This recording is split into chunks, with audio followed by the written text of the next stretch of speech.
केदारनाथ धाम में हर वर्ष लाखों की संख्या में श्रद्धालु आते हैं। धाम के कपाट हर वर्ष अप्रैल या मई में खोले जाते हैं और भैया दूज पर शीतकाल के लिए इन्हें बंद कर दिया जाता है। शीतकाल में बाबा केदार की चल विग्रह उत्सव डोली को ऊखीमठ स्थित ओंकारेश्वर मंदिर लाया जाता है। 6 महीने के लिए बाबा यहीं विराजमान रहते हैं। केदारनाथ धाम का उल्लेख स्कंद पुराण के केदार खंड में मिलता है। कहा जाता है कि मंदिर का निर्माण कत्यूरी शैली में हुआ है। पांडवों के वंशज जन्म अजय ने यहाँ इस मंदिर की स्थापना की थी। बाद में आदि शंकराचार्य द्वारा इसका जीर्णोद्धार कराया गया था। केदारनाथ धाम की प्राचीन मान्यता। मंदिर के संबंध में कई मान्यताएं प्रचलित हैं। मान्यता है कि महाभारत के बाद पांडव अपने गोत्र बंधुओं की हत्या के पाप से मुक्ति के लिए भगवान शिव की शरण में जाना चाहते थे और इसके लिए वो भगवान शिव की खोज करने हिमालय की ओर गए। तब भगवान शिव अंतर्ध्यान होकर केदार में जा बसे। पांडव भी उनके पीछे केदार पर्वत पहुंच गए। तब भगवान शिव ने पांडवों को आता देख भैंसे का रूप धारण कर लिया और पशुओं के बीच में चले गए।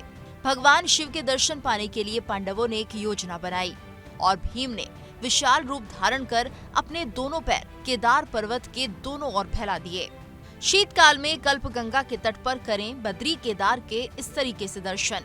शीतकाल के लिए कपाट बंद होने के बाद भी आप भगवान नारायण और बाबा केदार के दर्शन उनके मूल धाम में कर सकते हैं। प्रथम बद्री और प्रथम केदार के रूप में नहीं, बल्कि षष्ठम बद्री और पंचम केदार के रूप में, वो भी एक ही जगह, महज 2-2.5 किलोमीटर के फासले पर।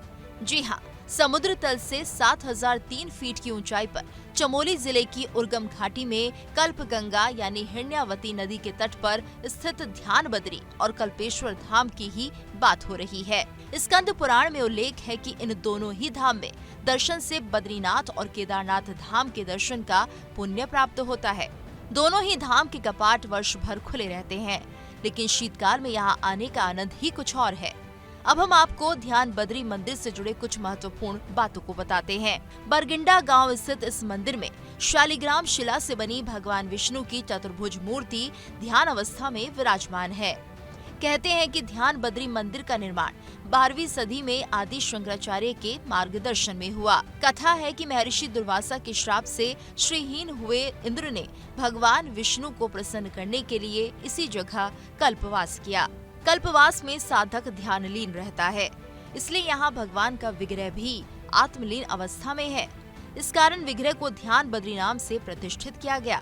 ध्यान बद्री की कथा पांडव वंश के राजा पुरंजय के पुत्र उर्वर ऋषि से भी जुड़ी हुई है। मंदिर के गर्भगृह की दीवारें मानव मुखौटों से सजी है, जिनका इस्तेमाल मेलों के दौरान मुखौटा नृत्य में होता है। अब हम आपको कल्पेश्वर धाम के कुछ ऐसे महत्वपूर्ण बातों को बताएंगे जो हिंदू धर्म को मानने वाले कई लोग नहीं जानते होंगे। इस मंदिर में वृषभ रूपी शिव के जटा दर्शन होते हैं। एक कथा है कि संबंधियों की हत्या के दोष से मुक्ति के लिए पांडव जब महादेव के दर्शन को काशी से उनका पीछा करते हुए गुप्त काशी पहुँचे तो महादेव वहाँ से भी ओझल हो गए।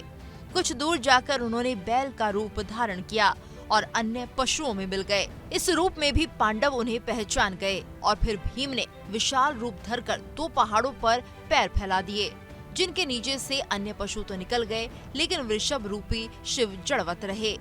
पिंड रूप में मौजूद इसी हिस्से की केदारपुरी में पूजा होती है। कहते हैं कि वृषभ के धड़ का ऊपरी भाग काठमांडू यानी कि नेपाल में, भुजाएं तुंगनाथ में, नाभि मध्यमेश्वर में, मुख रुद्रनाथ और जटा कल्पेश्वर धाम में प्रकट हुआ। कल्पेश्वर मंदिर के गर्भगृह का रास्ता एक गुफा से होकर जाता है। केदारनाथ में 225 करोड़ रुपए से ज्यादा की लागत से प्रथम चरण के कार्य पूरे किए जा चुके हैं, जिसमें शंकराचार्य की समाधि का पुनर्निर्माण, सरस्वती और मंदाकिनी नदी और उसके घाटों की सुरक्षा, तीर्थ पुरोहितों के आवासों का निर्माण किया गया है।